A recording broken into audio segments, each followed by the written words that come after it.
Uma conversa bem bacana, produtiva e cheia de curiosidades. É isso que vocês vão ver e ouvir no vídeo de hoje. Vamos lá?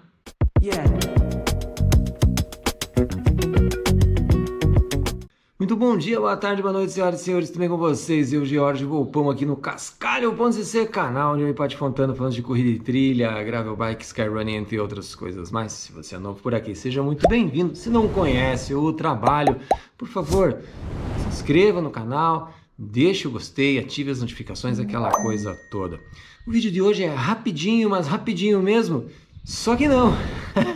É só essa introdução que é rapidinha, porque essa introdução aqui, para deixar na sequência, o podcast, sim, um videocast, na verdade, que eu fiz com o meu amigo Emílio Santana, lá da Ômega Assessoria, lá de Vitória, Espírito Santo, junto com o Alexandre, onde eu tive um bate-papo muito legal dias atrás e eles disponibilizaram para mim aqui para subir, né, no canal esse arquivo com essa nossa conversa. Foi uma conversa muito interessante, muito legal. A gente falou várias coisas sobre corrida em trilha, mas principalmente sobre o TMB, que aconteceu agora aí no comecinho do mês de setembro, né? E que ainda continua muito falada e tal, porque vai ter essa etapa agora da UTMB Paraty, né? Dentro da UTMB World Series, a qual eu estarei presente fazendo a cobertura também. Então preparem-se, porque a partir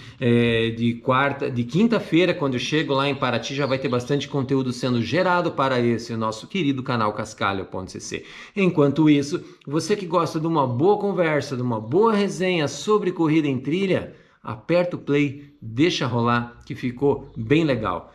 Mais uma vez, meu muito obrigado, Emílio e Alexandre, por terem proporcionado, por terem oferecido esse espaço para a gente conversar. E que é uma das coisas que eu mais gosto de fazer, é falar sobre corrida em trilha, beleza? Vamos lá para o vídeo. Um abraço, até a próxima, fique até o final. Valeu, tchau. Está no ar, a vida é uma corrida, com vocês, Alexandre Rampinelli.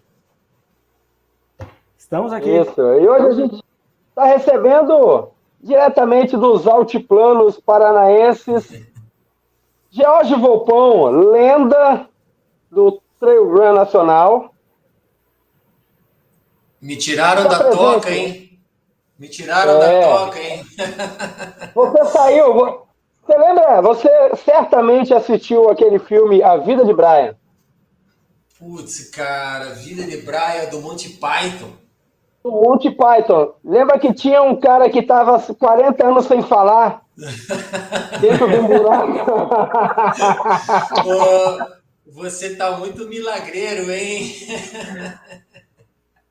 Muito bem, vamos lá. Meu nome é Jorge Volpão, eu tenho 46 anos, moro em Curitiba, nascido e resido em Curitiba, Paraná, desde então, e sou corredor em trilha desde 2007, entre idas e vindas, entre sucessos e infortúnios, e gosto muito de me comunicar e expressar meus pensamentos, minhas filosofadas, minhas pataquadas por aqui, nesse mundo internet, que também tem o blog desde 2006, já escrevi para diversos sites e matérias e tal. Hoje tem o canal no YouTube, Cascalho.cc, onde eu também compartilho um pouco, junto com minha digníssima Patrícia Fontana, um pouco daquilo que a gente observa do mundo, tanto das corridas em trilha, mas também um pouquinho de corrida de rua, um pouquinho de esportes outdoor, entre outras coisas mais. Muito obrigado pelo convite, senhoras e senhores. Valeu mesmo.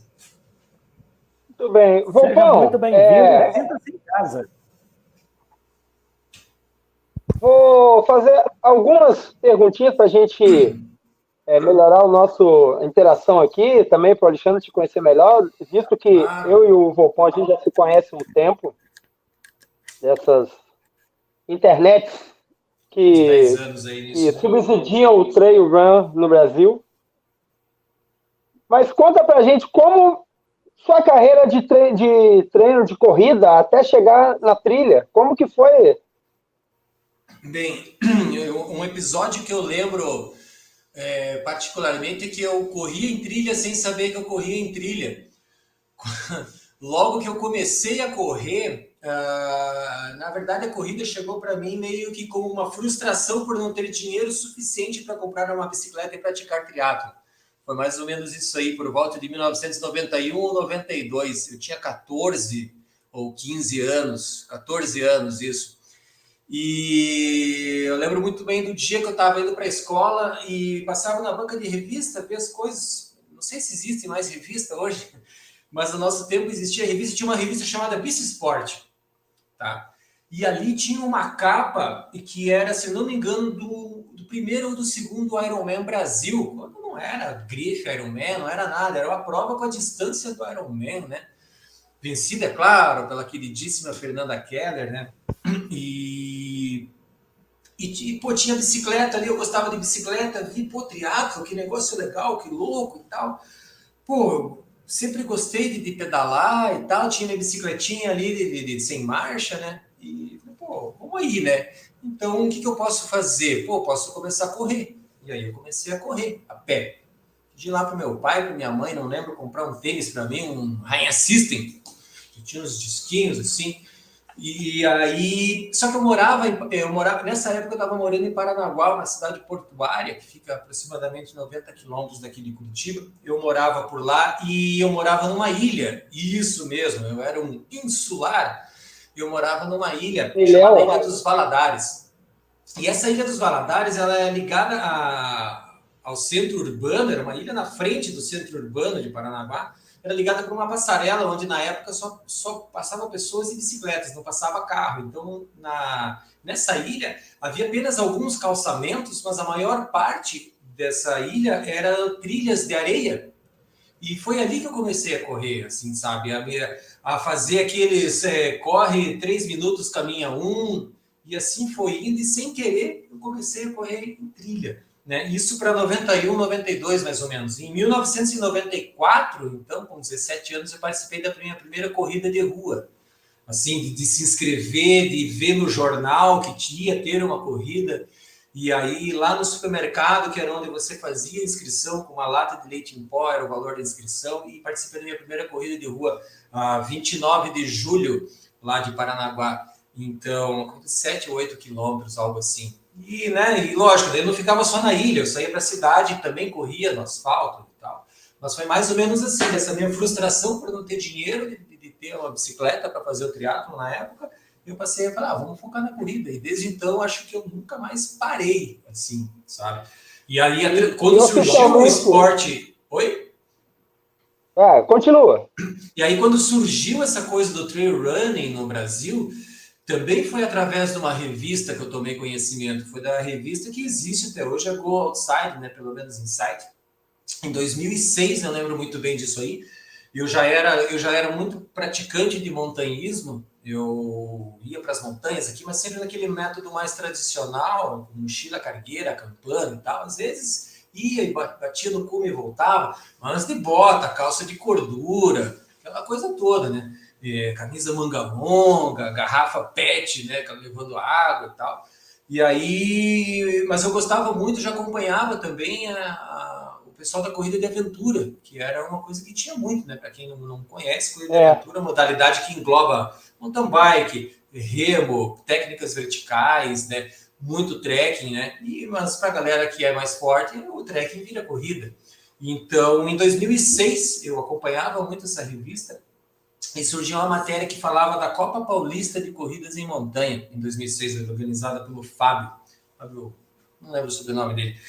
E aí eu achei, pô, estranho. Pô, que massa, cara, isso aqui parece que é uma coisa mais para mim, porque a corrida de aventura também era uma coisa que, pô, dependia de você ter equipe, era uma grana, as provas tudo muito longas, você tinha que viajar, feriado e tal, e eu sempre grana muito curta, né?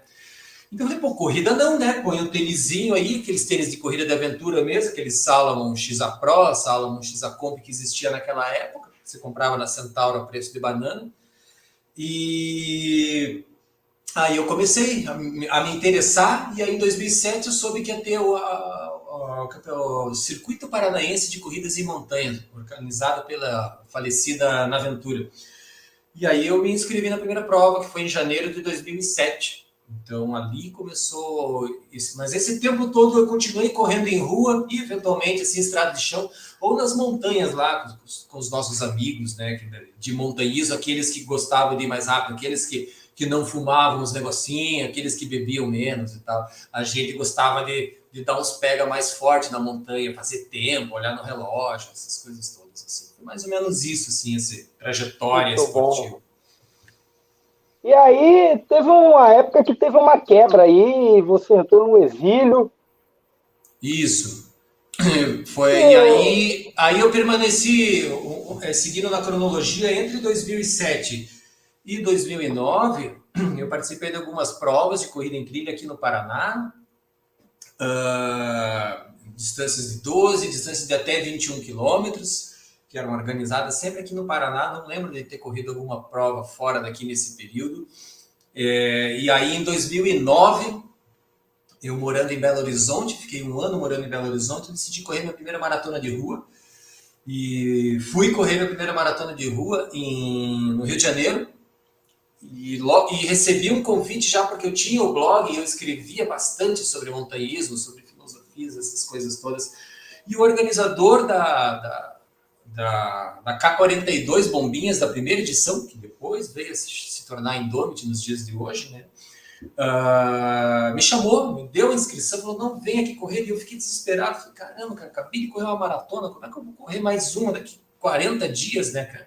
Não, venha, calma, falei, cara, vou, né? Então vou, como é que eu vou, né? Sempre gostei muito de bombinhas, que eu já conhecia. E aí foi muito importante esse passo que foi dado aí, porque aí realmente o bichinho das longas distâncias das trilhas me pegou, né? E desde então eu fiz mais 4 dessas K42, ou seja, foram 5 participações, fiz maratonas em trilha em Brasília, fiz ultramaratonas em trilha também de 50 quilômetros. Então, isso até, e a coisa foi tomando uma dimensão muito grande, fui me envolvendo cada vez mais com isso, fui estabelecendo parcerias com pessoas, com marcas e tal, até que chegou o ano de 2013, que inclusive acho que foi o ano que eu conheci você, Emílio, nas provas da PTR, lá no Rio de Janeiro, que eu, depois de ter feito a primeira La Mission, eu participei da primeira edição da La Mission Serra Fina, dos 80 quilômetros aqui, em Passa Quatro, né? Minha única prova de 80 quilômetros. Um mês e pouco depois, eu acho, quando eu estava começando a retomar os treinos, eu sofri um pequeno acidente, por assim dizer. Fui saltar uma pedra de coisa de 1 metro de altura e nisso eu rompi o ligamento cruzado anterior do joelho direito. E aí, puta, o que eu vou fazer, né? Na época eu não tinha plano de saúde, caramba, tem que operar, reconstruir, não sei o que. E nessa época eu já estava trabalhando junto à TRC Brasil, que foi a idealizadora e organizadora por muitos anos da prova mais famosa deles, que era a Maratona dos Perdidos, hoje chamada Ultra Maratona dos Perdidos. E depois houve a criação da revista Trail Running. Eu participei dessa idealização e escrevendo na revista. Eu fui um dos primeiros assinantes. Isso, carteirinha e tudo, né? Eu era o faz tudo lá, né? Isso, camisa, tinha umas paradas assim, né? A idealização do Bonato e do Ricardo Torinho, né? E eu no backstage, eu não era sócio da revista, nem sócio da TRC, eu era apenas um cara que colaborava ali e recebia uma grana para isso. Então, e aí comecei a me envolver cada vez mais, e viaja no Brasil, e viaja, cara, quase todo final de semana viajando, participando, cobrindo as provas. O Bonato fazia essa questão do comercial e me mandava para lá, cara. E aí, até que eles desfizeram a sociedade em 2014, por volta de setembro, eu acho. Meu último evento foi o Marumbi Trophy, que aconteceu aqui em agosto de 2014. Eu estava voltando a correr, mesmo sem o ligamento, tinha feito todo o trabalho de fortalecimento e de tratamento conservador, por assim dizer, né, para fortalecer a musculatura ali. E até participei de uma competição de 21 km, da primeira Indomit Costa Esmeralda, na distância de 21 km eu corri, sofri com a burro, eu estava totalmente fora de condicionamento.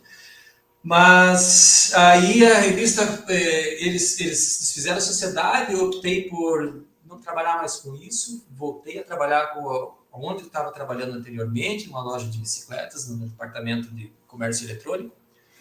E então eu tinha acabado de assinar com uma grande marca, tinha assinado um contrato de parceria com uma grande marca do mercado outdoor, uma marca internacional, mas que não estava me deixando muito satisfeito com a contrapartida exigida de mim, né? Pelo tanto que me era oferecido, que não era em dinheiro, era em produto. E aí, até que em 2014, daí, final de 2014, encerrou o contrato e aí eu surtei. Eu deletei todas as minhas redes sociais, sumi, me recolhi a minha insignificância na minha caverna. Eu fiz um vídeo, inclusive, contando toda essa história. Tem um vídeo no canal, eu conto sobre esse ano inteiro da minha vida, todo 2014, que eu fiz naquela época ainda esse vídeo. E aí eu fiquei bem afastado mesmo, no ano de 2015, 16, 17, 18, em 19 que eu me inscrevi numa prova aqui na região. E aí as coisas foram vindo bem aos poucos, assim. E aí acho que um pouco antes da pandemia, que foi quando eu me animei de novo a voltar a correr em trilha, mas também de lá para cá houve alguns percalços, né? Até chegar ao ponto que a gente está hoje, que está uma coisa muito bem direcionada. Eu tenho muita certeza daquilo que eu quero fazer junto à corrida em trilha, cada vez mais, assim, se desenhando isso, né? Nossa, se deixar, eu falo para você aqui, desculpa. Muito bom, muito bom. Alexandre, pintou alguma curiosidade aí? Não, eu tô com várias. E você tá em casa, Volpão. Contem tudo, perguntem tudo aqui, que Jorge Volpão é conhecido por ser um livro aberto. Para falar. A gente tem as nossas histórias, a gente tem as nossas loucuras. Não tem nada para esconder aqui.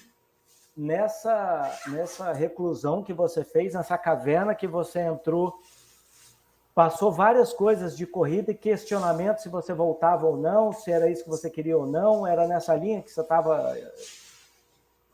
Era nessa linha, assim, sempre havia essa dúvida, porque eu não deixei de correr, eu não parei de correr, eu parei de estar naquele cenário, naquela cena, de saber o que estava acontecendo. Eu sabia de leve o que estava acontecendo, agora vai ter uma Indomit, a La Mission, a UTMB, que eu sempre acompanhei todos os anos, que começaram aquelas transmissões ao vivo, e eu virava a madrugada lá na minha caverninha, que eu morava na época numa cidade vizinha aqui chamada Quatro Barras, né? Bem perto da montanha. Então, como eu morava muito perto do Morro do Anhangabaú, que é o nosso, talvez, principal playground que nós temos aqui, na encosta da Serra do Mar, eu saía para dar minhas corridinhas, né, nos finais de semana, e eu entendi que aquilo me proporcionava um prazer como nenhuma outra atividade esportiva me proporcionava. Me envolvi bastante com bicicleta, de novo, afinal de contas eu até trabalhava com ciclismo, né, numa loja de bicicletas, mas não era exatamente esse mesmo prazer, não era aquela coisa... Para mim, bicicleta sempre foi aquela coisa assim, de pegar a bicicleta e sair dar uma volta. Vou lá, nem que essa volta seja de 100 km. Mas, vou ali tomar um caldo de cana lá na Serra do Mar, cara. Beleza. Mas aquela coisa que eu sinto que é com a corrida, que é aquele lance de, cara, para correr eu vou acordar às 3 da manhã, vou calçar meu tênis, vou separar meu equipamento, vou preparar minha alimentação para o dia seguinte, minha água, quanto que vai ser o treino, onde que é, qual que é a altimetria, dá para fazer, não dá para fazer, como é que vai ser. A corrida me dá essa motivação. A corrida em trilha mais ainda, né, de fazer esse tipo de coisa. E eu comecei a entender isso e falei, cara, isso é o que eu mais gosto de fazer de maneira esportiva. Então, e aí aos poucos foi voltando isso aí. Vai ter uma corrida lá no céu, acho que eu vou ver como é que é. E aos poucos eu fui me reinserindo. Mas sempre houve, sim, esse questionamento, assim, de será que eu volto, não volto, né? E voltei. Ô, Jorge, você quantos por cento competitivo aí na sua concepção de corredor? Competitivo? O quanto que eu me sinto, quanto que eu me acho competitivo? Na questão da motivação para ir para se inscrever na corrida, se você é competitivo com você mesmo, se você procura marcas pessoais, se você almeja ainda aquela coisa da colocação. Como é o George com o número no peito? É um cara bastante, como muitas coisas da vida, eu sou uma pessoa nesse ponto assim bastante que alterno muito conforme o momento que eu estou vivendo, sabe? Mas eu basicamente acho que uma coisa que não muda é a vontade que eu tenho muito de ser melhor do que eu era ontem. Acho que seria uma falácia muito grande se dizer, ah, não, eu não sou competitivo, eu não tô nem aí, eu tô lá só para curtir. Cara, se eu tô lá só para curtir, eu não ponho o número de peito, assim, sabe? Por mais que eu vá lá e desfrute a prova, mas eu vou estar sempre querendo dar o meu máximo. Eu sempre vou terminar uma prova achando que, pô, foi bom, consegui aplicar tudo aquilo que eu treinei, principalmente nessa fase mais recente agora, 2023, que eu participei de 3 provas de corrida em trilha já, o que para mim é muito mais do que eu fiz nos últimos 10 anos. Tipo, praticamente todas as minhas provas foram nesses últimos 6 meses, né? Então, sim, a gente quer sempre dar o melhor. Então, nesse ponto, eu me considero bastante competitivo e, sim, eu analiso as pessoas que eu conheço para saber o que elas estão fazendo, como é que elas estão performando. Acho que essa questão da comparação e que, por vezes, principalmente as redes sociais podem nos trazer um pouquinho de questionamento a respeito disso, da gente, poxa, mas fulano faz isso e eu não faço, ou então eu faço, mas fulano não faz mais, olha lá, tá velho, barrigudo lá, já era, o que aconteceu? Ou então, nossa, fulano tá voando, que legal, né? Essa comparação, nesse sentido de você ficar feliz também pela conquista alheia, se a gente consegue transformar isso em motivação própria, cara, isso é o esporte, sabe? Isso é o esporte, você tirar como exemplo pessoas que você conhece, pessoas comuns, e te mostrar que é possível. Eu não vejo como uma coisa, vou ficar triste porque eu não fui bem numa prova. Já aconteceu. Acho que para mim é só eu olhar para trás e ver o que eu não consegui fazer direito em termos de preparação, de treino, de descanso, de alimentação, para tentar dar o melhor depois. E sim, tenho ambições esportivas e competitivas, sim, dentro, guardadas as devidas proporções e limitações que eu tenho, mas sim, quero voltar a fazer longa distância, vou correr uma maratona em trilha agora, daqui pouco menos de 2 meses, que é algo que eu não faço há mais de 10 anos, então, aos poucos, quero voltar a galgar tanto essa questão da distância como a questão de performar para mim, né, de me sentir melhor hoje do que eu era um ano atrás e assim sucessivamente. Sou uma pessoa competitiva, eu acho, sim, eu acho. Legal. Eu perguntei isso porque fica muito claro que você é um cara contemplativo. Sim, sim, sim. Eu não vou abrir mão da contemplação em nome da competição. Isso de fato. Eu vou correr sempre, agora, principalmente agora, onde meu foco é a geração de conteúdo para o canal no YouTube, sempre vou correr com a câmera, sabe? Eu não vou correr com câmera hoje que eu quero focar na minha prova porque eu tenho. Não. Cara, se for para esse ponto aí, já não vai rolar. Se eu tiver que um dia correr uma maratona abaixo de 3 horas, vai ser com uma GoPro lá para trazer conteúdo legal para a galera, sabe? E não é por mim, é para mostrar para as pessoas que, pô, isso aqui é legal, o que tá vindo fazer comigo, sabe? Um lance assim, sabe? Muito bom. Você poderia explicar para o Alexandre o que é o UTMB? Vamos, Thiago Sola. Justo eu explicar isso. Você é o cara que tem mais experiência aqui. O cara que, nunca foi para lá. O TMB é um show que é realizado todo último final de semana de agosto. Um show que é realizado no último final de semana de agosto, esse ano que mudou agora, né? A data, atrasaram uma semana. Com um festival de 8 provas diferentes que são realizadas tendo como base a cidade francesa de Chamonix, na França, prova que é realizada desde 2003. Logo, se vocês são bons de conta, assim como eu sou, completou 20 anos agora, e contempla provas com diversas distâncias e diversas propostas, desde a inserção da juventude no esporte, através de uma das provas deles, que é a YCC. YCC. Temos agora a YCC. Isso. A YCC. Boa. E aí até a prova mãe, a rainha, a criadora desse buzz todo, que é o TNB, que todo mundo super fala nessa época e que eu acho mó legal acompanhar e que eu acompanho desde 2009. Então, com atenção, escrevo sobre isso e acompanho. Mesmo na minha fase reclusa lá, eu estava lá escondidinho lá, assistindo a prova no YouTube, né? Então, aconteceu agora, nesse final de semana, né? E eu acompanhei, é claro, a maior prova do trail running, da corrida de montanha do mundo, com toda certeza. Em termos comerciais, financeiros, em reunir o melhor field, né? Por assim dizer, um plantel de atletas, né? De alto nível, né? Eu acho assim, a gente tem, já em outras oportunidades, já trocamos ideias sobre uma visão crítica a questão do espetáculo, a visão Disneyland, né, que tem o UTMB, mas a gente, assim como a Disneylândia, eu e você, a gente não tem essa experiência da atmosfera, né? Sim. E a gente falar de UTMB sem ter sentido a atmosfera, por exemplo, falar de Copa do Mundo sem ter ido num estádio de Copa do Mundo, tem um deslocamento, né? Acho que a gente sofre ainda de um deslocamento de poder, a partir da atmosfera de Chamonix, entender o TMB, porque a gente entende ele só pela tela, pelos comentários e pela competitividade, né? É uma lacuna que a gente tem. Mas... Prossiga. Não, vai lá, fala aí. Não, eu acho que tem esse aspecto, e ele é importante da gente levar em consideração, de que, pô, como é que vai falar de uma parada que não teve lá?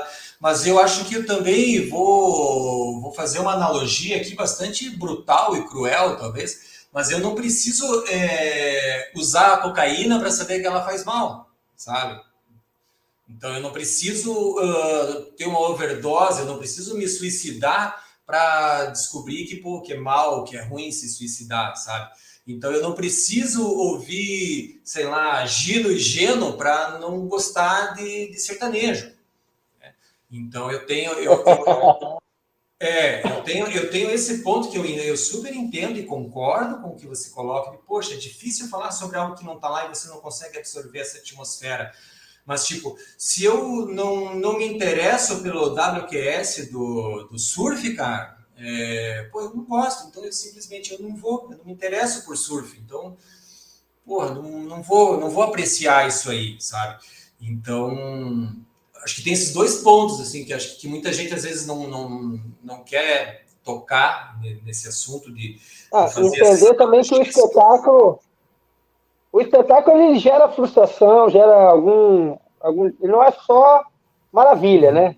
E não é só por frustração, eu acho, não é só é por simplesmente, acho que é uma característica muito particular minha, porque não é porque é o TNB, não é porque é a Disneylandia, não é porque é a Copa do Mundo, é porque a minha personalidade, né, a maneira de enxergar o mundo, enxerga o mundo com menos ruído. Gostaria de ter um mundo com menos ruído. Hoje, infelizmente, eu sou obrigado, por assim dizer, mas pelo menos é aquilo que eu posso fazer hoje, é viver numa cidade com 2 milhões de habitantes. Infelizmente, eu não tenho como direcionar minha vida no momento para morar numa cidade de 10 mil habitantes, onde eu vou conhecer todos os tiozinhos da esquina jogando dama na pracinha da cidade, sabe? Era o que eu gostaria? Pode ser que daqui 5 anos, se eu fizesse isso, eu ia me encher o saco? Pode ser que um dia eu vou ter o sonho de correr o TMB, porque eu acho mó legal. Pode ser, eu me permito, eu me dou esse direito de mudar de opinião e de impressão, mas principalmente tentar mostrar o que é muito difícil, porque as pessoas muitas vezes elas pensam coisas de um contexto todo sem entender o que é o principal, que é o ser humano. No caso, eu me coloco como principal. Eu não gosto de fervo, eu não gosto de agito, eu não gosto de multidão, eu acho um absurdo 20 mil pessoas passando em trilhas em menos de uma semana, sabe? Essa é a minha visão, não quer dizer que essa minha visão é a correta, que é a melhor, que é a ideal, que vai salvar o mundo, John Lennon, Imagine Paz e Amor, não é isso. Apenas é a minha visão. E aí eu fui questionado recentemente, mas como assim você não sonha correr o TMB? Não, cara, assim como eu não sonho em assistir, sei lá, Brasil e Argentina no estádio, da mesma forma, sabe? Mas eu gosto de correr em trilha. Eu sonho em correr Western States, que eu sonho em correr Zegama, que também é uma prova bem midiática. Pô, eu queria correr Zegama. Zegama eu acho massa, sabe? Mas tem essa questão dessa atmosfera, inclusive um vídeo que eu e Paty Fontana gravamos, que vai para o ar amanhã, às 6 horas da manhã, fala, adiantando já, sobre aspectos que a Courtney do Walter e o Jim Walmsley mencionaram nas entrevistas que eles deram para o canal Iron Far, sobre essa questão de muita gente e tal. Achei bem, bem interessante os atletas de elite levantarem isso aí. Mas como eu não estive lá, o que me resta aqui é apreciar o show. Cara, eu gosto, assisti, acordei de madrugada para ver o que estava rolando. 4 horas da manhã eu estava sentado no sofá lá assistindo a prova, sabe? Que eu super gosto. Só não quero estar lá. E foi maneiro, né? Eu queria levantar uma outra questão aqui que também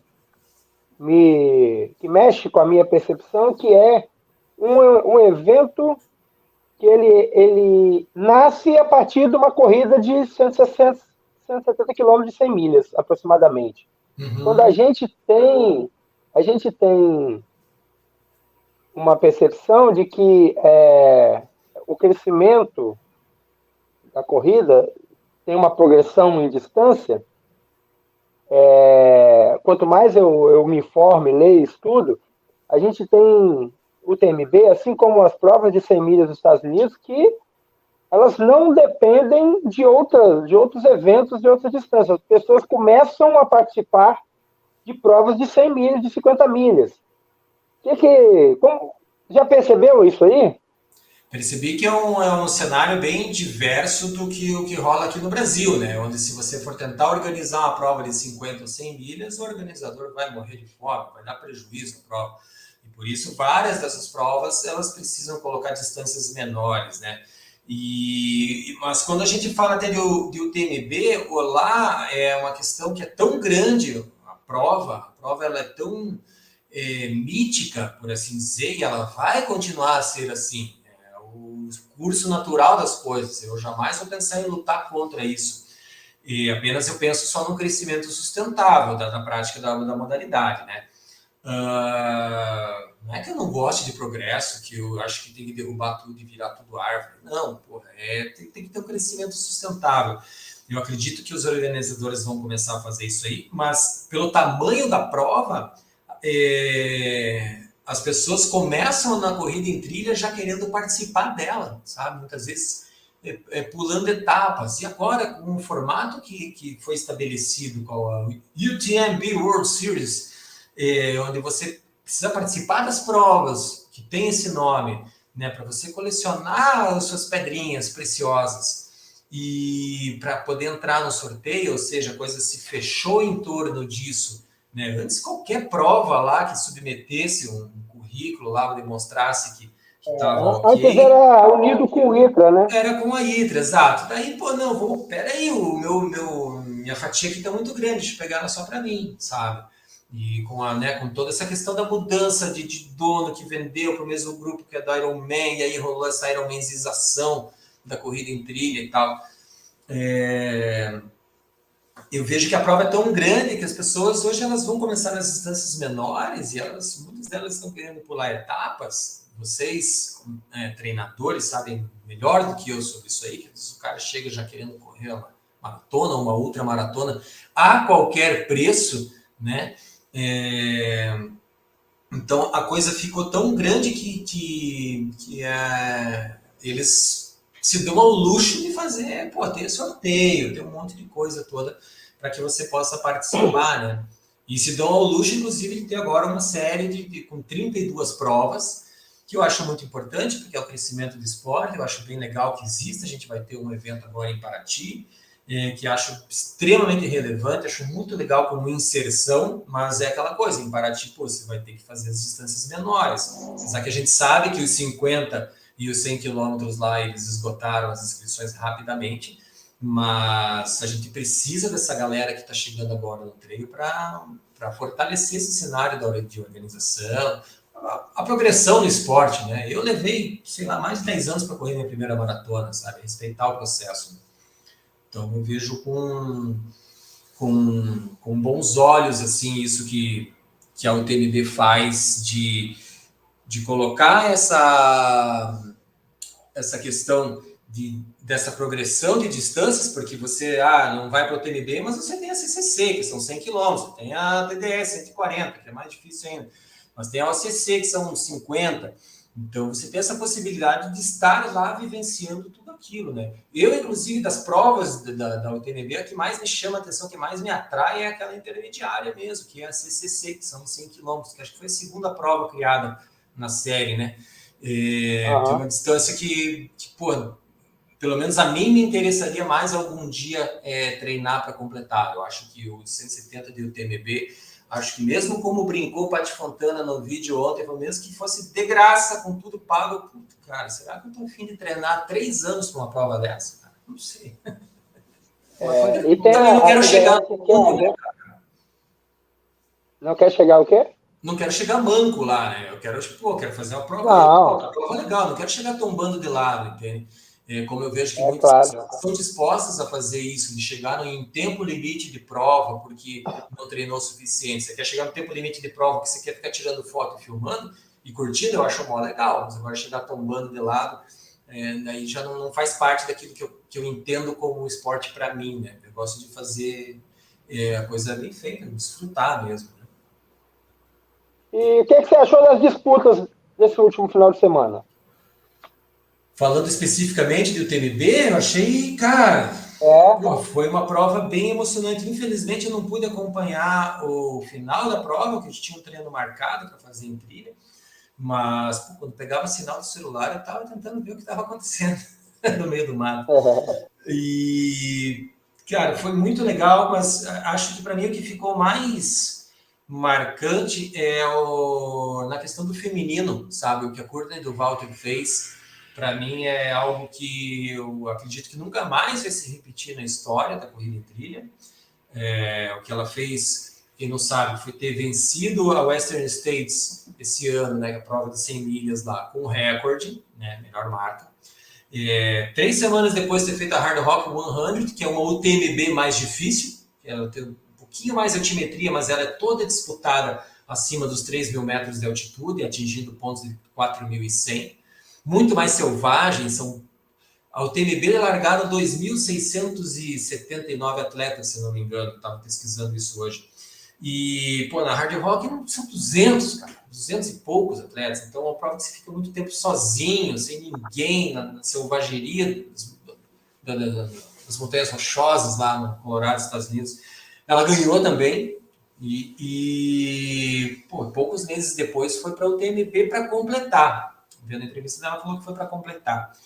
Mas ela saiu, correndo do jeito que ela sabe, ela abriu uma grande vantagem e depois apagou o motor, né? O motor apagou depois dos últimos 30 quilômetros, faltando a última subida e a última descida, apagou, mas ela já tinha uma vantagem suficiente para permanecer em primeiro lugar, né? Mesmo com a alemã, a Catarina lá, que veio bem forte de trás, estava correndo muito, era nítida a diferença que você via nas imagens, assim, do jeito que a alemã estava correndo para a Courtney. A Courtney estava arregaçada, destruída. Mas o feito que ela conquistou, cara, é inacreditável. Para mim, acho que é o que chama mais atenção do que esse lance, o primeiro homem americano ganhou o SST. Legal, o primeiro homem. Eu fico contente que tenha sido o Jim Walmsley que tenha ganho, porque é um cara que batalhou, foi a 5ª participação dele na prova, ele abandonou vários anos, saía forte, que nem um cavalo paraguaio, é o estilo dele. Quebradas Homéricas, né? Quebradas Homéricas.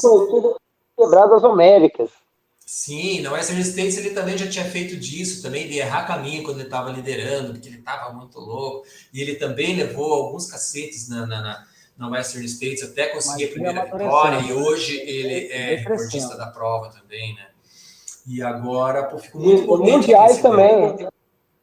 O Jim Walmsley, ele é uma grande promessa do Ultra Trail, já uns 8, 6 anos, mas ele sempre teve essa coisa de cavalo louco, né? De sair, abrir e quebrar.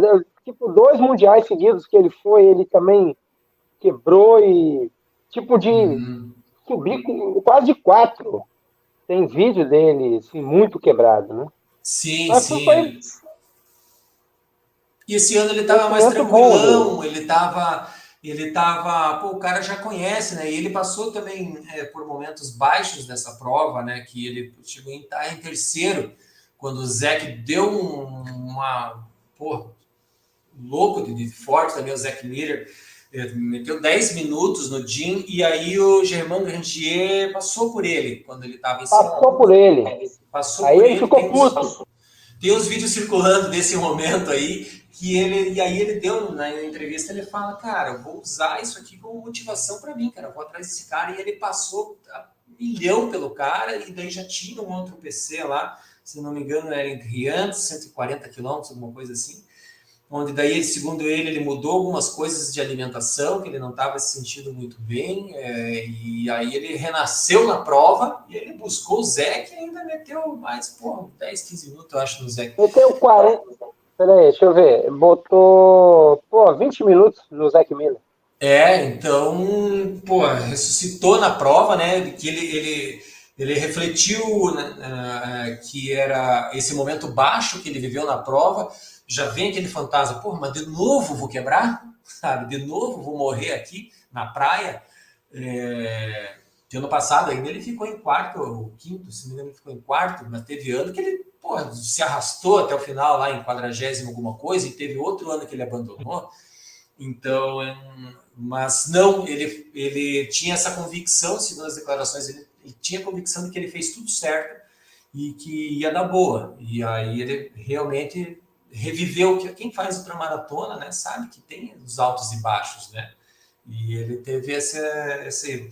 Pô, o cara se mudou para a França faz 2 anos para ganhar a prova, cara. Sair do teu país, Isso cara. aí. Um país com uma cultura completamente diferente, cara. Para treinar no ambiente da Quem estava prova. falando, quem estava falando isso aí foi o Daene. Ele falou, cara, virou um grande amigo meu, que eles eram, Sim. E né, daí ele tava lá estavam, colocando estavam. água na mochilinha dele lá. Isso. E o Daene, ele fala assim, cara, é uma coisa que ninguém vê é o que esse cara fez para poder chegar aqui e fazer essa performance. Ele está 2 anos morando aqui, ele mal vai nos Estados Unidos, ele está aí metendo as balas. E essa prova foi uma construção, esse resultado, né, cara? Não foi um negócio que Sim. caiu no colo. Não, pô, Mesmo na ausência de Kylian Jornet. esse ano eu acho que não tinha nem pro Kylian, cara. Ele estava muito determinado, ele fez tudo, estava muito focado, muito concentrado nisso, e ele tornou isso o centro da vida dele. Preciso ganhar essa prova, não aguento mais quebrar essa prova, tenho que ganhar essa prova. Ou mais do que isso, como ele colocou na entrevista também que eu assisti, em algumas das entrevistas, não lembro qual, eu tenho que dar o meu melhor, saber que eu fiz o meu máximo, sabe? Tanto no treinamento eu sei que eu fiz, eu tô chegando aqui inteiro, sem lesão, bem condicionado, descansado, eu fiquei sem celular por 10 dias, ele falou, eram outras pessoas que estavam atualizando as redes sociais dele, foi lá e fez o dever de casa. Vai olhar o Strava dele lá, o cara correndo no último quilômetro lá, 3 e pouco, sabe? Porra, é um animal, né? Então não tinha realmente para ninguém, acho que esse ano mais do que merecido por tudo, como você mencionou, Emílio, do Daene falando que, pô, o cara batalhou pra caramba pra isso aí. Só o fato de ter se mudado e morar na França, cara, já demonstra o comprometimento de um atleta de elite mesmo, que quer, que deseja aquilo, que vai e abre mão de muita coisa para conquistar aquilo que ele quer. Uma coisa que eu achei, cara, é que mesmo com a ausência do Kylian Jornet, num evento que estava celebrando 20 anos, e Kylian é o maior vencedor, né? Uhum. A disputa não, tipo, não se ressentiu da ausência do Kylian Jornet. Sim, Você notou isso? notei que o nível estava muito alto, a gente tinha vários grandes nomes, né? O Tom Owens era o Tom Evans. Owens já não corre mais. O Tom Evans Era um cara que prometia bastante também, né? Que tinha uma grande expectativa com ele. Ele estava entre os 3 primeiros. Eu acompanhei, inclusive, a transmissão ao vivo no momento que eles chegam em Courmayeur, que é basicamente metade da prova, 80 quilômetros, onde ele tinha passado pelo ponto de registro anterior, coisa de 5 quilômetros antes, ele ainda estava em terceiro lugar. E chegou o Jim, chegou o Zeg, cadê o Tom? Cadê o Tom? Nada do cara aparecer. Chegou o Mathieu, que estava em quarto, eu acho, e começou a chegar o Capel, chegou o Miguel Eras, que também abandonou depois, que é um outro fenômeno do trail, o Miguelito. Então era um cara que prometia bastante, a gente tinha muitos nomes fortes, né? O próprio Germain Granger, que ficou em terceiro, o Ludovic Pomeré, que veio lá de trás, cara, que é o cara que ganhou a CCC ano passado. O Ludovico lá, o cara tem 48 anos, sabe? Já é um cara veterano, ganhou o TMB em 2016, então já ganhou várias provas importantes, mas o cara que, pô, se vê os primeiros 40 quilômetros, ele estava em 30º alguma coisa, sabe? Ele foi lá e meteu, acho que o 6º ou 7º lugar, sabe? Então a gente tinha nomes muito fortes, né? Os que abandonaram. O Mathieu Blanchard também fez uma grande corrida. O Blanchard também estava visivelmente decepcionado, acho que ele esperava que conseguiria entregar mais, né? Principalmente pelo que ele fez ano passado, né? Que ele só perdeu para o Kilian, só. Né? E chegou muito perto, a briga foi muito boa. Então, e às vezes a gente nunca sabe, aquilo ali pode ter sido o top da carreira da pessoa, né? Nem todos vão se manter lá no alto, como o Kilian Jornet se manteve no alto, como Scott Jurek na década anterior ainda se manteve, venceu 7 Western States, né? Pode ter sido, o Kubica, pode ter sido o auge da carreira, como foi do Paul Capel ele ter ganhado aquela UTMB. Ele está correndo agora e não é mais o mesmo que ele era anos atrás, né? Então, dava para ver que o Blanchard estava um pouco decepcionado e tal. Mas foi uma prova que tinha um altíssimo nível mesmo, assim, né? Tô tentando lembrar de outros nomes, o Hannes Nannenberg, que também é um cara que é forte, o Peter Engdahl, como é que eu ia esquecer do cara? O cara que ganhou a CCC também ano passado. Falei do Ludovic, o Ludovic ganhou a TDS, o Peter Engdahl ganhou a CCC no ano passado, que era a primeira prova também de 100 milhas dele agora, tinha uma super expectativa, que ele também tinha ganho a Eger Ultra Trail, alguma coisa assim, dias atrás, né, semanas atrás. Então, um cara fortíssimo também, pô, chegou lá, né, e com uma grande expectativa. Tinha muitos nomes importantes, então o Kilian sempre vai fazer falta pra gente, né, cara, nas provas, que realmente o menino, que não é mais tão menino, dá um show. Mas... Eu acho que tem uma outra coisa, Jorge, que é a dinâmica da corrida quando o Kilian está presente, assim como a dinâmica da corrida, dessa corrida, ela determinou tanto para o Granger como para o Blanchard, até o Blanchard quebrar cedo, foi uma coisa do ritmo que estava na frente. O Kilian, ele mexe muito com essa coisa do ritmo. Então, na verdade, você vê ali que eles estão 4, 5, mas eles estão quebrando 50 atrás, deixando o prato feito para eles. Eles vão selecionando. E é que nem o pessoal faz no ciclismo, né? Um campeonato mundial de ciclismo. Exatamente. Ou numa clássica, vai dando pancada atrás de pancada para deixar os caras que são fortes, fazer os caras quebrar antes, né? E o Kilian, ele é muito mental nisso aí, né?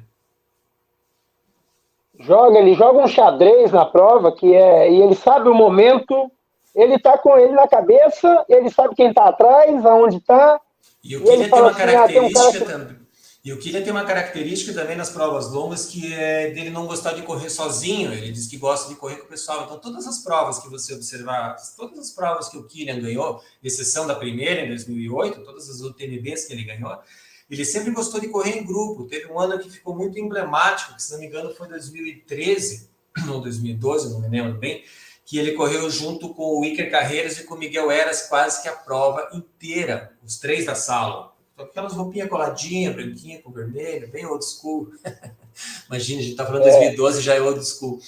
E ele correu a prova inteira com os caras e só largou na última subida, sabe? Tem várias provas. O próprio Giliardi comentou isso comigo do K42 Patagônia, que o Kilian correu e ganhou aqui, que acho que foi 2011. que o Giliard correu, o Killian correu com o Giliard a prova inteira. Chegou lá no Cerro Bajo, lá em cima, faltando 5 quilômetros, o Killian olhou para o Giliard, a hora me foi. Saiu que nem um cabrito morro abaixo, assim, sabe? Então, porque ele não gosta de correr sozinho, porque, então, é um pouco disso, dessa estratégia que você tá ali com alguém, você tá sobrando, cara, tá sobrando, né? E ele fez isso também ano passado com o Mathieu, né? O Mathieu também estava super bem, chegou a hora que falou, Mathieu, a hora me foi. Tá. Obrigado pela companhia, pelo bate-papo. E aí segue o baile, né? Vamos que eu vou atrás do meu aqui. A gente está falando da UTMB, o evento principal, mas a gente tem. Sabe o que quer dizer tem o TDS também, que é a prova mais difícil, né? Todo mundo fala assim, o UTMB, mas o TDS ele tem. Bom, deixa eu só dar o dado aqui. A UTMB agora está com um percurso de 171 quilômetros, com 9.963 metros de ganho de elevação. A TDS, ela está com 145 quilômetros, com 9.176. Uhum. É duríssima. O tempo, é uma subida a menos só. mas passa por trechos diferentes, né? Isso, passa por trechos mais duros. O tempo do primeiro colocado é praticamente o tempo do primeiro colocado de um da outra. O Christian Mayer, que é ex-ciclista profissional, isso. rodou na Garmin Sharp, fez 19,36 contra 19,37 do Walmsley, com a diferença aqui de 35 km a mais. E ex-ciclista de Tour, de Vuelta e de Giro, né? Sim, grande ciclista, contra-relogista. Foi um. E que deu uma polêmica declaração que diz que pedalar era fácil, difícil foi correr a TDS. É isso aí. Ele mandou. Pedalar profissional era fácil. Meus amigos ciclistas ficaram tudo. Vai lá então, né, cara? Não, a TDS é duríssima mesmo, a TDS cuja primeira edição foi vencida pela nossa querida Fernanda Maciel no longínquo ano de 2009, sabia?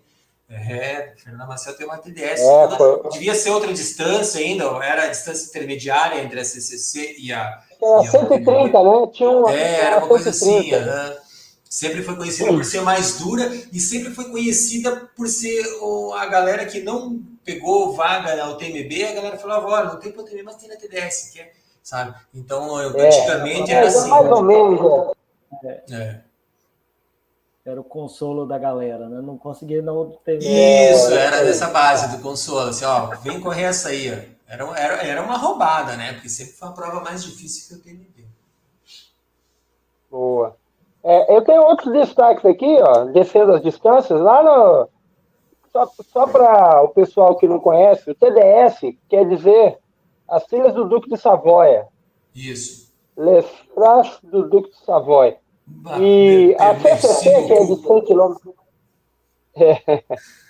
A CCC, que é as siglas das cidades onde passa, que é Courmayeur, Champé, que é uma lagoa, né?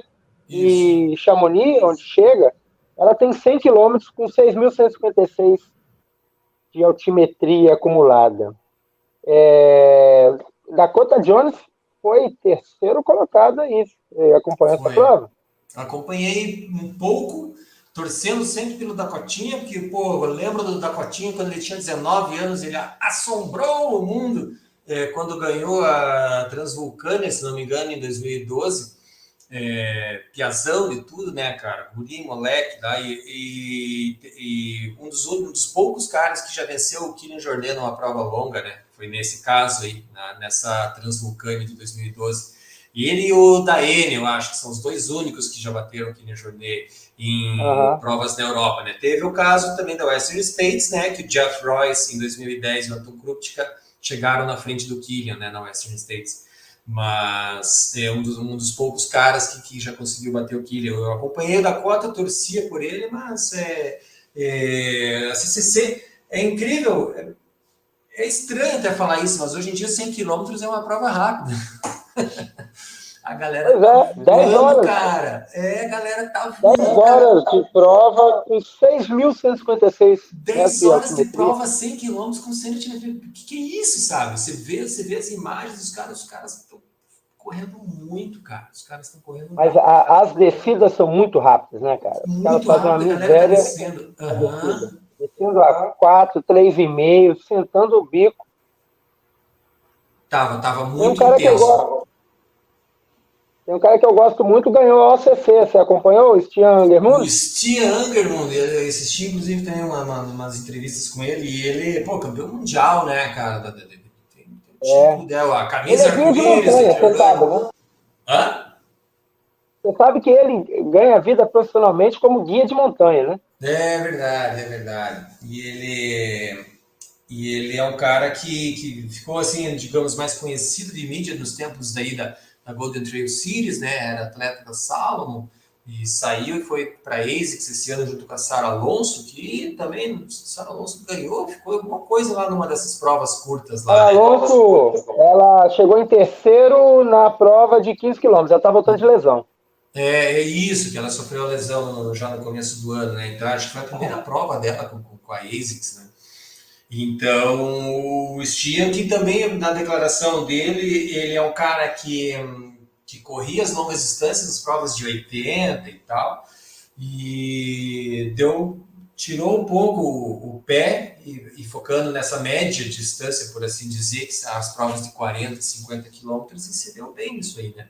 Se deu bem, tá campeão mundial e tal, e ele é um cara que é rápido, mas que já deu declaração de que sim, ele quer voltar a fazer provas longas de novo, mas por enquanto ele está desfrutando dessa boa fase, dessa forma que ele tem. De repente pode almejar uma Zegama forte ano que vem, que é um 42 quilômetros, que são importantes, né, que é um título importante para a pessoa e de repente defender o campeonato mundial daqui 2 anos, que vai ser agora a cada 2 anos, né, o mundial.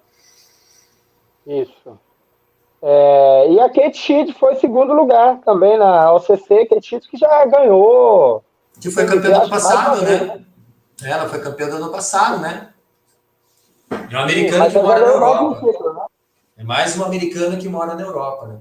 Então, porque existe realmente essa diferença nessa configuração de trilhas, principalmente de verticalidade, né? De terrenos, né? O próprio Jim Walmsley era um cara que morava, do Arizona, de Flagstaff, que sim, tem as montanhas e tal, mas não tem aquela altimetria e aquele tipo de terreno técnico como você encontra nos Alpes, né? Então o cara falou, não, vou treinar nos Alpes, pô, se eu vou correr nos Alpes, eu vou treinar e vou morar lá, né? Então ele fez super a lição de casa por 2 anos e conseguiu isso que ele precisava, né?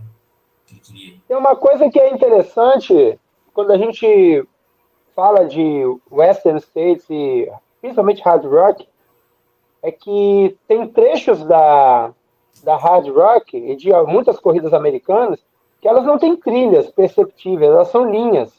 Isso, né? Linhas Só as de trilha, bandeirinhas então, ali. e a UTMB não tem. A TDS até tem, mas a UTMB é toda trilha. E tem lugar que é tipo calçada, né? Os caras empilharam a pedra, passaram um negocinho ali. Então, se torna bem mais corrível do que por exemplo, você fazer uma hard rock. Sim, tem. Tanto que o slogan da Hard Rock já diz tudo, né? Wild and tough, né? Selvagem e dura, né? Porque tem esse aspecto bem de selvageria mesmo. Existem diversos documentários no YouTube que mostram, um deles muito bom, que mostra a trajetória do Tim Olson, que também é um cara, o Tim Olson é um cara que ganhou o Western States, eu acho que em 2015, alguma coisa assim, um cabeludão barbudo esquisito também, como boa parte dos ultra trails norte-americanos. Um documentário muito bom que mostra ele na Hard Rock em um ano mais recente, quando ele já tinha saído da North Face e já estava com a Adidas, que é a equipe que ele está agora, que recentemente, um ano, acho que passado, ele bateu o recorde da Pacific Crest Trail, que caiu agora de novo, outro cara que bateu. Enfim, esse documentário é um que eu recomendo para quem estiver ouvindo a gente, assistindo a gente, procure por Hard Rock Tim Olson. É um documentário muito bom que mostra com detalhes como é que é essa questão da hard rock, de como ela é selvagem, como ela não tem nada, como ela é perigosa, porque tem as tempestades lá no alto da montanha e tal. É uma coisa que é uma prova com mais altimetria e com mais dificuldade que é o TMB, e ela é solitária, por assim dizer, né?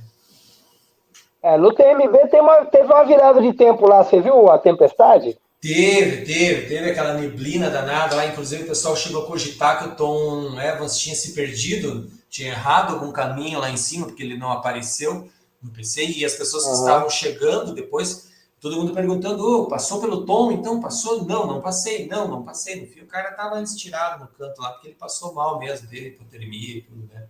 Ficou lá 10 horas no hospital, uma parada assim. Ele não se manifestou muito a respeito. Sim. Ô, Volpão, o TMB Paraty, o que você está vendo? Como você está vendo? Pô, tô vendo como uma grande oportunidade, eu vejo talvez assim como um grande divisor de águas do momento, assim, sabe? Acho que nós tivemos alguns divisores de água já. Acho que talvez esse seja o segundo grande divisor de água, que acho que é um momento, uma oportunidade muito grande da gente consolidar a importância, a representatividade disso e principalmente, acho que principalmente formar novos apaixonados por corrida em trilha. Por quê? Acho que eu vou falar principalmente das distâncias mais curtas, né? Dos 21, dos 35 quilômetros, que elas são provas que já exigem atletas mínimos, que já não são iniciantes, né? A pessoa já deve ter feito antes uma prova de corrida em trilha de 12, de 15 quilômetros, para poder se inscrever no 21, por mais que a gente saiba que não tem tanta altimetria, que tem muito estradão, que, né, que é para engrossar o caldo, por assim dizer, da festa. Mas eu vejo como é uma grande oportunidade desses atletas entenderem e se encantarem pelo que representa a corrida em trilha, não só do que representa o TMB. O trail running é muito maior do que o TMB, né? As possibilidades que correr em trilha oferece são muito maiores do que você colecionar uma pedra para você entrar no sorteio para uma prova, sabe? O mundo é muito maior do que o TMB. Então eu vejo como uma grande oportunidade que, se for bem trabalhada pela mídia, e é esse papel que eu espero poder trazer para as pessoas com a minha participação lá, né, com a minha presença lá, conversando com as pessoas, gerando conteúdo, entregando esse tipo de informação, de buscar aquilo que vá além do primeiro, segundo, terceiro colocado na prova, sabe? Isso aí a gente tem diversos canais de divulgação que são muito mais competentes até do que eu. Eu me interesso por isso também, eu acho legal, mas não quero ser mais do mesmo nisso aí. Eu quero que a UTMB, eu quero contribuir para que a UTMB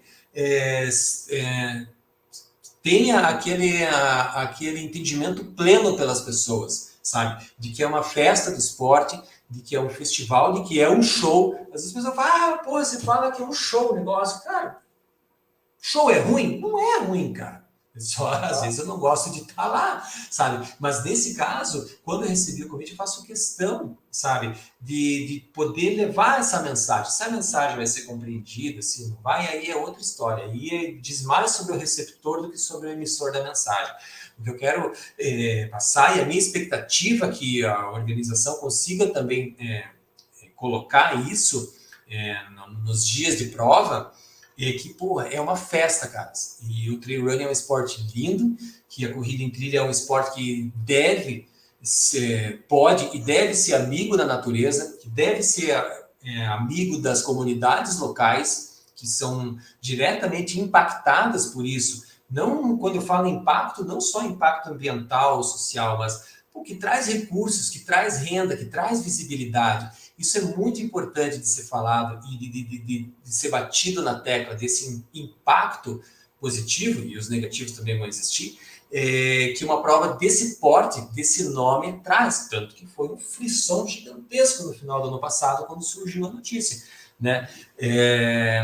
E com toda razão, afinal de contas, o Brasil tem um mercado enorme para isso, né? Para que haja uma prova desse padrão, desse nível, com milhares de atletas envolvidos, com centenas de voluntários e tal. Então, eu vejo com muito bons olhos, assim, eu vou ficar de olho. Espero que saia tudo conforme aquilo eu imagino que deve sair, porque um evento com esse nome, com essa importância, tem tudo para ser realmente, como eu falo, um divisor de águas, de que a partir da UTMB Paraty 2023, o trail running tem essa visibilidade ainda maior e que quem estiver lá participando entenda que os valores da corrida em trilha são muito mais sobre montanhas que sobre corridas. Tá? Muito mais corridas no sentido races em inglês, não no sentido run. Que esses valores são muito mais importantes que o companheirismo, o coleguismo, a honestidade, o não tomar droguinha, sabe? Esse tipo de coisa que precisa ser muito falado. Contemplação, desfrute, trazer a família para conhecer a cidade, para, sabe, todo mundo se divertir no ambiente pacífico, no ambiente bacana. É isso que eu acredito que a UTMB vai trazer. Por isso eu acredito no projeto. E mesmo eu com todo o minha rabugentice, assim, de não gostar de muito fervo, de não gostar de muito show, de não gostar de fumacinha, de luz e música alta na largada. Porra, achei mó legal, fazendo um parênteses, achei mó legal que tava sem energia elétrica no dia da Ultra dos Perdidos, agora aqui no Paraná, que rolou, porque tinha rolado a tempestade, estavam só com gerador, daí não tinha som. Cara, você consegue ouvir o coração dos atletas na largada, velho. Isso é muito legal. Você consegue ver a tensão, a respiração, a galera, todo mundo, vamos, e aí, pá, bora. Cara, isso é muito legal, sabe? Esse, para mim, é o que me move no trail running. Então, eu espero que Paraty consiga trazer isso aí pra gente também. Pode ter a musiquinha, pode ter o raio laser, pode ter o show do Paulo Ricardo lá. Não tem problema, vai ser bem legal. Eu estou muito esperançoso que isso aí possa realmente ser esse divisor de águas e que 2024 seja ainda melhor. Não fala mal do Paulo Ricardo, não, que o Emílio gosta dele, pô. Eu fui no show do Paulo Ricardo da RPM aqui, 500 metros de casa, aqui em 1986, da RPM, tinha 8 anos de idade, super gosto da RPM. Aí valia, né? Hoje em dia, sei lá. Mas o show é massa, eu gosto do show. Eu só acho que é mais do que o show. Só isso. Né? Claro, não pode ser só o show. Na verdade, tem o... É porque o show da competição de trail run, assim como da Olimpíada, não é a luzinha, não é o som alto, é realmente...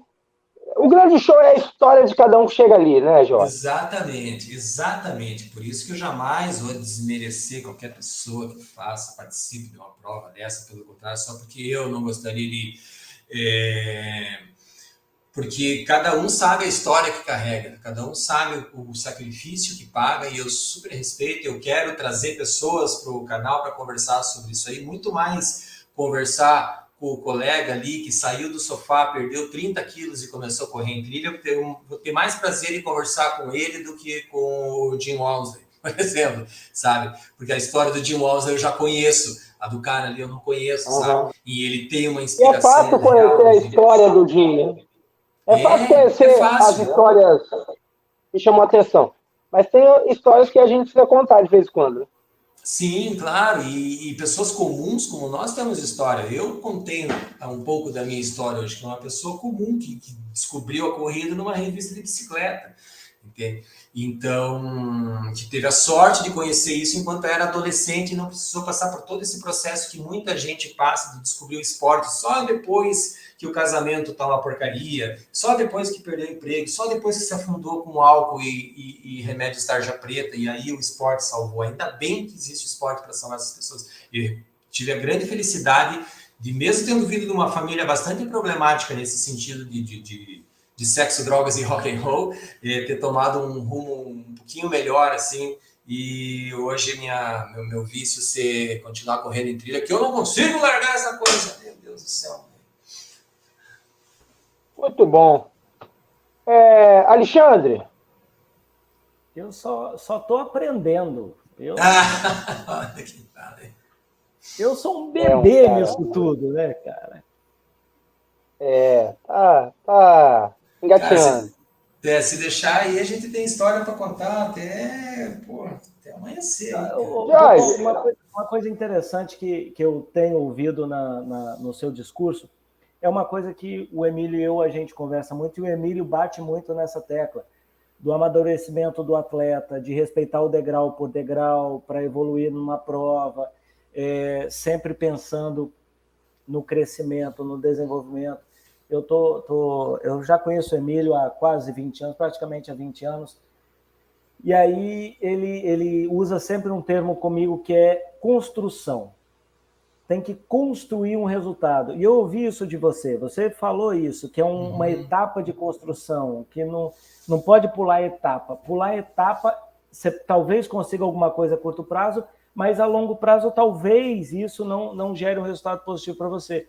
E as coisas estão tão bem alinhadas entre você e o Emílio, que as coisas que você foi falando do ultra, do amadurecimento, da construção do atleta, do desenvolvimento do esporte, é uma coisa que o Emílio e eu, a gente conversa muito, ele, né, vai conversando muito comigo nas nossas gravações, nos nossos encontros, nas nossas trocas que tem, até nos nossos treinos de corrida. Essa experiência, esse desejo que o esporte se desenvolva, isso é muito legal, cara. Eu venho do ciclismo, o ano que vem vai fazer 40 anos que eu corri meu primeiro campeonato de bicicross. Então, assim, eu estou entrando agora na corrida, vai fazer um ano que eu tô correndo. Então, assim, eu sou bem bebezinho, mas a riqueza que vocês trazem para o esporte, e como você mesmo se designou, uma pessoa comum, né? Uma pessoa Sim, normal, aspas, aí, né?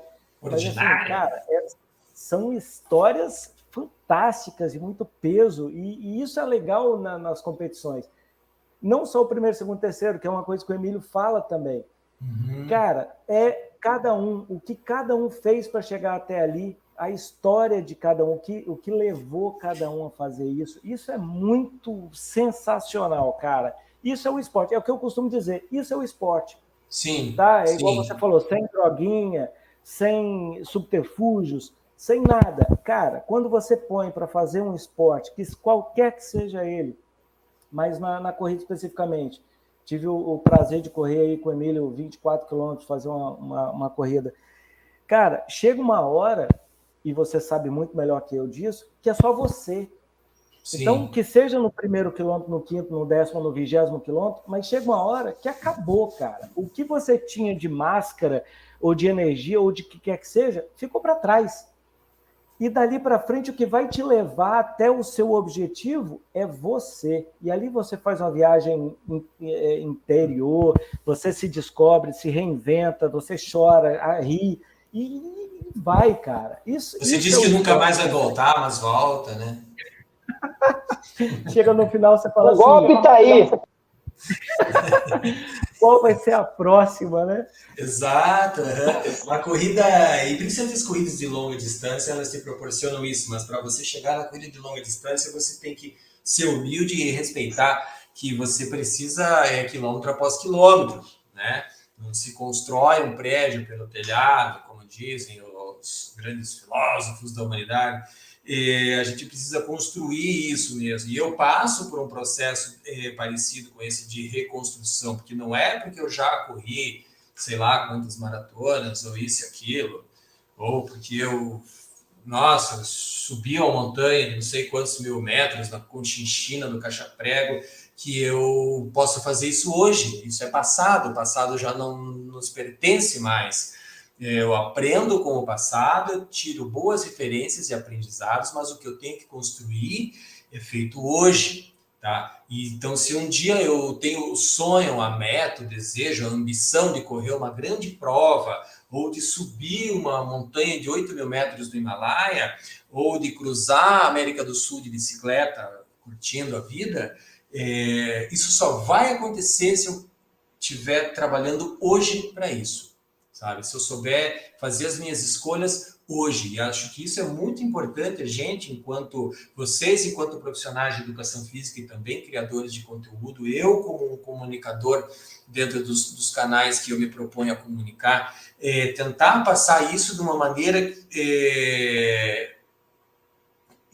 da importância que isso tem no mundo onde a gente tem esse ruído extremo, onde as pessoas estão mais preocupadas em viralizar um vídeo com alguma coisinha engraçada e não sei o que. Ok, é bacana, entretenimento no Instagram, no YouTube é muito legal. Eu também gosto de ver, eu fico vendo vídeo de gatinho aqui, cara, o tempo todo, cara, eu gosto de gato, cara, sabe? Mas passar uma mensagem interessante, com qualidade, com conteúdo, através das nossas redes sociais, é um papel muito importante, que deve ser muito respeitado, né? E esse aspecto da construção, acho que é um dos que a gente precisa bater mais na tecla, porque a gente vê, a gente observa, a gente olha o que está acontecendo, muito das pessoas pulando etapas, né? Pessoas que, infelizmente, muitas vezes por pressão social, por uma fragilidade que ela tem, dela precisar se sentir admirada, amada, desejada, então, cara, eu preciso entregar isso aqui, eu preciso entregar uma linha de chegada de uma La Mission 50 quilômetros, sabe? Porque, missioneiro, 50 quilômetros, cara, massa, legal, mas o que você... E o processo para você chegar lá, cara? Foi legal? Isso... O mais legal é a medalha, o fleece que você ganhou da prova, sabe? Você tem mais orgulho do que você viveu para chegar até lá ou de um objeto, sabe? Ou do número de likes que você recebeu em uma postagem sua por conta desse teu feito, sabe? Eu e a Paty comentamos no vídeo que vai para o ar amanhã que 2.600 e poucas pessoas se inscreveram e 1.700 pessoas completaram o TMB.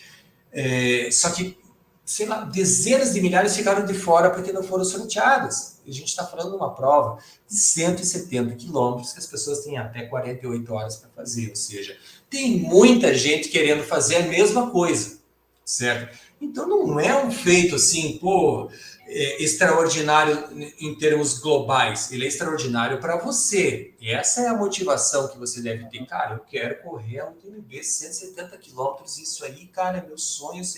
Cara, méritos totais. Eu nunca vou desdenhar do sonho de ninguém. Mas, não se esqueça, tem mais 2.700 pessoas do teu lado fazendo isso aí também, com o mesmo sonho, que se prepararam da mesma forma, ou às vezes com condições mais difíceis ou com condições mais fáceis. Então, vamos colocar as coisas bem no lugar, assim, sabe? Dessa questão do processo. Porque eu também gosto de falar que é muito mais difícil você correr 10 quilômetros abaixo de 40 minutos do que terminar uma prova de trilha de 80 quilômetros. Posso falar isso porque eu fiz uma prova de 80 quilômetros e aí eu já temos um lugar de fala. Já posso falar disso aí. Cara, porque eu mesmo, bem mal treinado, fiz uma prova de 80 quilômetros em trilha em 2013. Mal treinado, fiz a La Mission em 22 horas, por exemplo, né? Caminhando, descansando, dormindo, comendo bolacha todo social, sabe? Então, só que eu não consigo de jeito nenhum correr 10 quilômetros abaixo de 40 minutos. Então, vamos respeitar essa questão dessa progressão, sabe? Hoje eu tenho comigo... Vocês acham que eu não tenho vontade de me inscrever na Mons 55 quilômetros esse ano? Eu fiquei me coçando inteiro. Quando, vai ter a Mons, cara, o Danilo me chamou para correr a Mons, cara, daria para fazer? Daria. Mas a que preço, cara? Preço, eu quero chegar lá banco, tombando de lado, ou só para, fiz a primeira ultra desde 2013. Cara, não é ainda, não é a hora ainda, sabe? O custo-benefício é muito alto, assim, eu posso correr um risco muito grande de me machucar, principalmente de me frustrar, e acho que maior ainda, de estar fazendo isso porque eu estou esperando um reconhecimento, um apoio, uma coisa que é efêmera, sabe? Que vai embora. Mas... Deixa eu te perguntar, isso não se chama maturidade? Eu acho que isso aí só vem com o tempo, até mesmo porque eu tenho uma história que eu acho que eu me encaixo hoje nesse grupo de pessoas que acabam pulando etapas. Eu fiz 5 maratonas em 5 meses. As primeiras 5 maratonas foram em 5 meses, cara. Uma coisa completamente absurda do ponto de vista fisiológico, mental, psicológico. nunca devia ter feito isso, sabe? Não é algo do que eu posso falar com orgulho que eu fiz, porque eu nunca mais fiz, e fiz daquele jeito, devagarinho e tal, né? Curtindo também. Não foi também, era uma época pré-redes sociais, então eu sei que não foi para impressionar ninguém. Então era porque eu queria, era o louco, era o tarado, vi uma prova, quero fazer essa prova, quero fazer tudo, aquela descoberta, que nem aquela paixão adolescente por alguém que você acaba de conhecer, que é a coisa mais encantadora do mundo, né? Nossa, corrida em trilha, vou correr esses 42 aqui, vou fazer a Praias e Trilhas ali também, que é 84, 42 sábado, 42 domingo, mas tudo bem, se eu quebrar no primeiro dia, pelo menos eu corri o primeiro. Assim eu fiz, cara, fiz errado, sabe?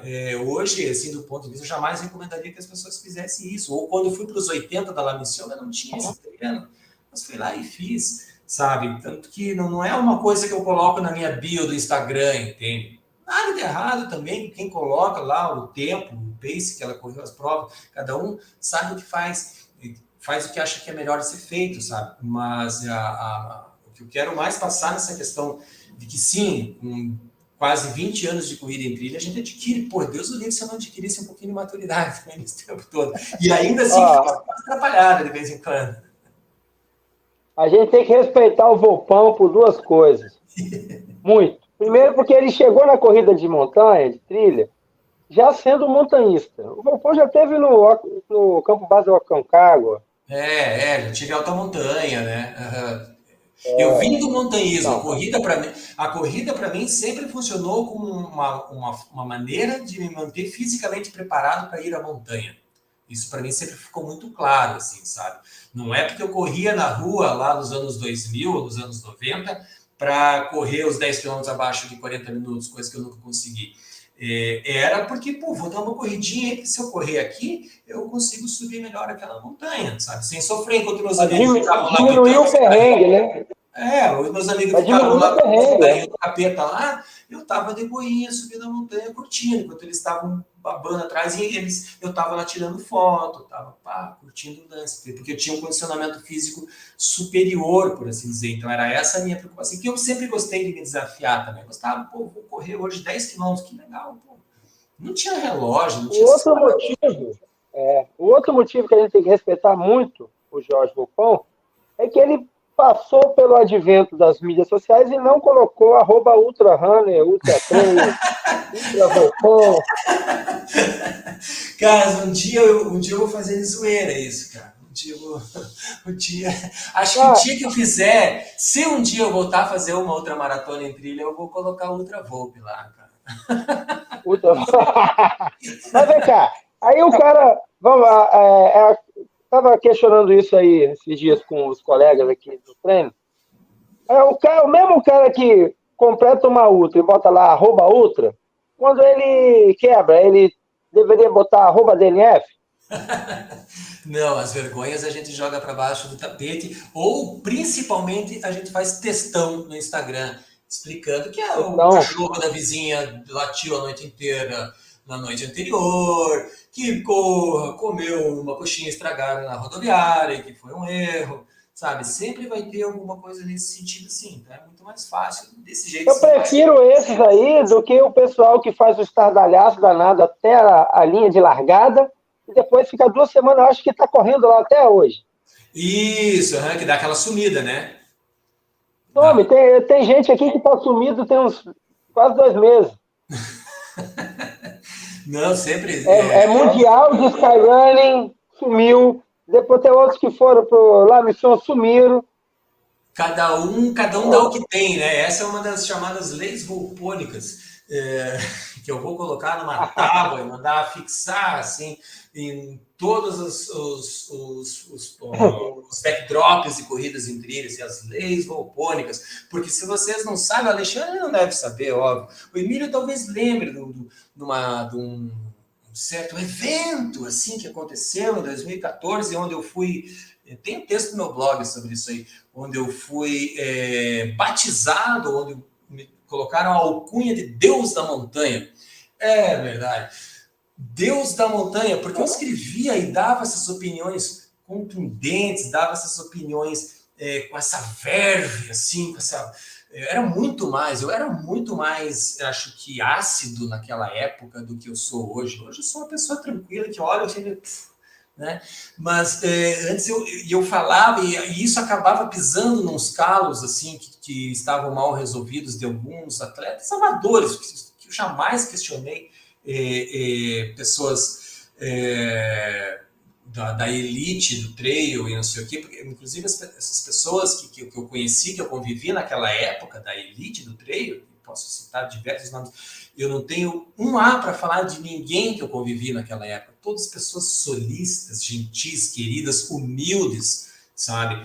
Mas, pô, aquela galerinha que ficava brigando ali pelo 3º ou 4º lugar da categoria de uma prova de bairro aqui, esses eram aqueles que se doíam todo quando eu falava alguma coisa sobre, pô, falar que eu achava um absurdo as provas na época ficarem dando copinha de plástico, né, na montanha. Pô, na rua até eu entendo, mas, pô, na prova de montanha, copinha de plástico, cara, pô, nós já estamos em 2014. E, porra, e aí muita gente se ofendia com isso aí, né? Então, fui alcunhado como Deus da montanha, e aí, desde então surgiram as 10 leis volpônicas, que um dia eu vou publicar numa tábua, assim, fixada nos backdrops das provas. E uma delas é essa aí, cada um dá o que tem, cara. Você não pode exigir da pessoa aquilo que ela não tem para dar. Então, é isso aí, cara. Se a pessoa tem para dar o silêncio lá depois de uma prova que ela não foi bem, ela não consegue lidar com o seu próprio fracasso, pô, é o que ela tem para dar, cara. Deve estar doendo pra caramba pra essa pessoa, né, cara? Então a gente respeita a dor. Certamente. Olha, acho que nós estamos aí já com 1h20 e pouco, 24. Vamos deixar o Volpão descansar e as suas considerações finais. Ficou muita coisa para conversar, porque são muitos anos que a gente conhece. Pode ter o volume 2 aí em breve. Vai ter o volume 2. Pô, vocês não vão estar em Paraty? Eu vou estar em Paraty. Pô, vamos entrar ao vivo de lá no meu canal e vamos fazer uma resenha no massa lá também, que eu vou estar lá eu quero a minha experiência com Paraty esse ano, principalmente, vai ser sobre pessoas, sabe? Não vai ser sobre...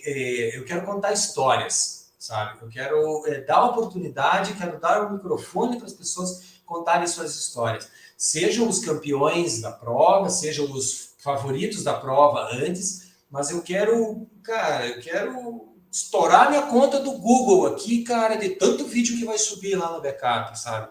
De histórias para contar. Se possível, transmitir ao vivo lá na piscina, todo mundo tomando uma caipirinha. Não, só eu posso tomar caipirinha, porque os atletas vão correr no dia seguinte. Mas lá na piscina do hotel de sunga de crochê branca, sabe? Contando histórias... contando histórias para a galera, cara, porque pessoas... o esporte é feito de pessoas, cara. Nossa modalidade é feita de pessoas, histórias de pessoas reais, sabe? Eu lembro, por exemplo, falando de futebol, por exemplo, dos tempos que não tinha internet, a gente só tinha o Esporte Espetacular para assistir nos anos 2000, nos anos 90, quando faziam aquelas matérias com os jogadores de futebol e meio que, entre aspas, entravam na intimidade desses atletas, e daí mostrava a história humilde de família, e não sei o quê, como é que chegou lá. Cara, essas histórias que eu acho legal de contar. Aquilo que é uma coisa que é um pouco diferente, assim, sabe? Pô, saber do resultado lá que o fulano teve, a expectativa dele para a prova e tal, é bacana, mas eu quero saber por que você escolheu esse tênis aqui, cara? Qual que é a tua de escolher esse tênis para correr, sabe? Por que você veio correr essa prova? Sabe, só porque ela é importante, ou porque ela vai te pagar uma grana, ou porque não sei o quê. Como é que você começou a correr? Uma conversa na profundidade, na intensidade como essa que nós tivemos hoje, onde eu, como convidado aqui, pude me manifestar livremente, contar a minha história, a minha vida, as minhas impressões. Então, eu quero também dar essa oportunidade para as pessoas. Hoje, por exemplo, um grande aprendizado para mim aqui nessa conversa com vocês, por conta disso. Por deixar o convidado à vontade, como eu tirei até a roupa aqui, eu estava com frio de casaco, tudo de camiseta só agora, para poder conversar sobre isso aí. É isso que eu quero trazer de Paraty. Então, Emílio, prepara tua sunga de crochê branca aí também, que nós vamos fazer parzinho lá, para nós conversar sobre isso aí na beira da piscina. Vamos sim. A gente precisa fazer uma outra parte, tem muitas coisas para a gente conversar. Tem as Montanhas do Paraná, tem a parceria aí com a Paty Fontana, que é uma coisa assim que eu quero. Vamos botar para rodar isso aí. Eu estou sempre à disposição aí de vocês. Que é, só que é a chamar. sua relação com treinos e treinadores, que um dia eu Minha quero relação conversar com com você sobre treinadores, isso. exato. Exato, tem bastante coisa para a gente. E também você contar de onde nasceu essa coisa de tirar foto pelado na montanha, mas vai ficar para uma próxima vez. Tá bom, daí da Quando o próxima vez Alexandre falou assim, sinta-se em casa, eu falei assim, não conhece. Aqui, ó. Eu espero ter a foto impressa e botar aqui uma telinha para vocês aí, já para colocar para todo mundo ver. Mas quem tiver curioso, de verdade, é só entrar, @George Volpão, antes que eu mude para Ultra Volp, @George Volpão, tá lá, tem foto do jeito que eu vim ao mundo. Quer dizer, geralmente as fotos são de tênis, mas é na montanha, então tá tudo certo. E também acessar o blog, o canal cascalho.cc. Canal cascalho.cc, o meu blog www.georgevolpão.com.br, com mais de 500 textos publicados já desde 2006, e que está bem devagar, estou escrevendo muito pouco esse ano. Que eu escrevi mesmo foi meu relato da Ultra dos Perdidos, que foi um evento muito especial para mim, que acho que foi aquele que me despertou novamente a vontade de estar presente nos eventos de corrida e trilha, que o grande Emílio já teve a oportunidade de participar. Nessa fase que eu estava na minha top. Olha isso, ó. Que camiseta aí, cara. Olha que ano que é isso aí, Isso aqui é 2018 ou 19 da Araçatuba Half Marathon. Da Araçatuba Half Marathon. A Araçatuba Half Marathon ocorria a primeira edição, acho que em 2013 ou 2012, eu acho, mas em 2018 eu estava na minha concha lá, fechadinho. Tava ausente. Mas é isso aí, senhoras e senhores. Muito obrigado. É isso aí. Muito obrigado, Grupão. O Alexandre, está com você aí, ó, finalização. Não, a gente só te agradece. A gente finaliza com a nossa campanha mágica. É isso. Obrigado. Um abraço. Valeu. Obrigado. Um abraço a todos. Valeu.